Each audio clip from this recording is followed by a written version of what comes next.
মই আছোঁ পাৰ্লাৰত আৰু মই আপোনালোকক দেখাবলৈ চেষ্টা কৰিছোঁ আজি খুব সহজ এটা পদ্ধতিৰে এটি হেয়াৰ কাটিং। কাৰণ বাইদেউ আহিছে মোৰ ওচৰত হেয়াৰ কাটিঙৰ কাৰণে। তেখেতৰ এটা প্ৰব্লেম যে তেখেতৰ হেয়াৰখিনি বহুতেই কম। তেখেতে কৈছে যে কেনেকৈ মোৰ হেয়াৰখিনি অলপ ভলিউমটো সৰহ দেখায়, সেই হিচাপে এটা কাটিং কৰিবৰ কাৰণে।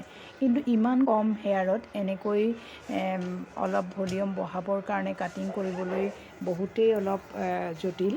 তথাপিও কম চুলি, তথাপিও কি সুন্দৰকৈ কাটিংটো ফুটি উঠিছে।